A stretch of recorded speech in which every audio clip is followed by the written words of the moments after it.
so happy that it has not even taken a week. You are back to bring for us a blessing. Our guests, we welcome you. Feel free. We love you with the love of Christ. Our teachers, you are blessed of the Lord. Rick loves you. Levi loves you. Our photograph loves you. Our children loves you. Jesus Lord loves you.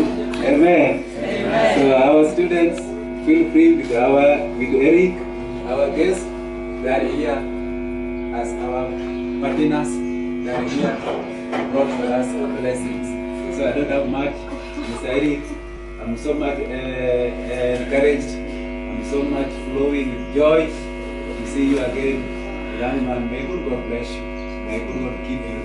May good God prosper your work. Welcome.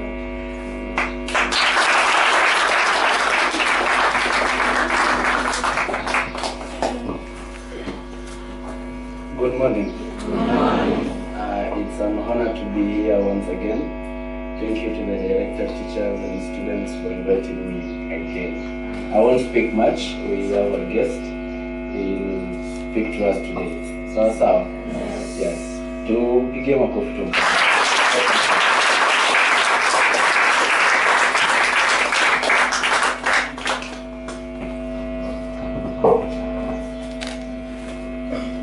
Good morning. And sometimes you can ask God, why are they happening in my life? But I'll tell you this, that when you find yourself maybe going through a lot of trouble, it's because your destiny is great.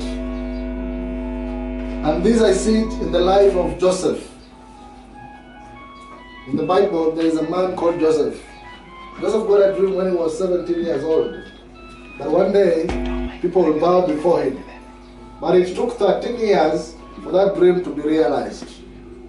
And during the 13 years period, it was not an easy journey.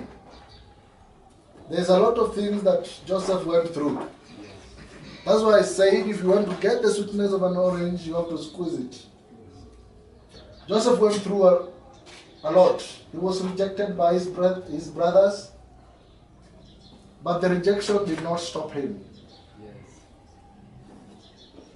He was accused by his employer when he was sold in Egypt, but that accusation did not stop him from focusing on his dream.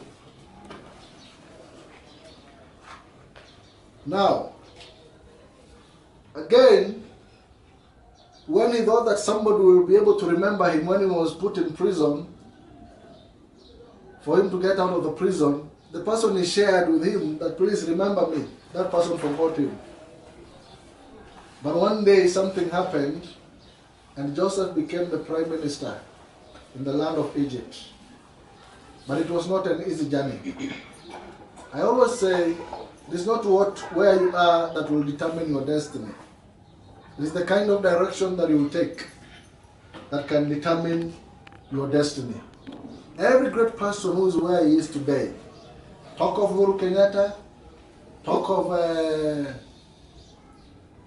Barack Obama, talk of Donald Trump, they will tell you that they started somewhere. So it is not about where you are, but it is the kind of direction that you are following. And therefore, don't worry at what is happening today.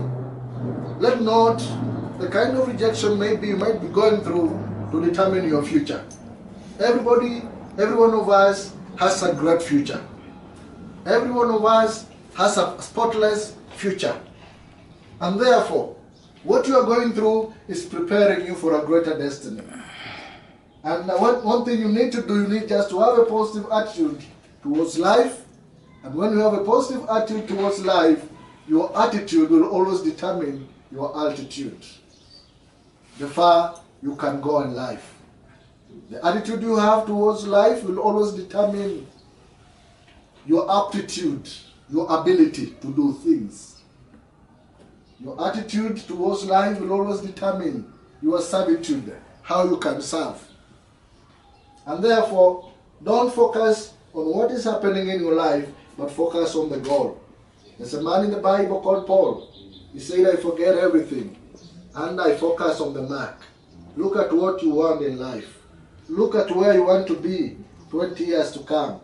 Look at what you want to be 5 years to come.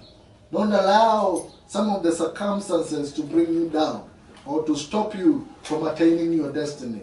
There is potential inside of you. In each and every person, one thing I know is... To my teachers, my staff, and our guests, and my fellow students, good morning. Good morning.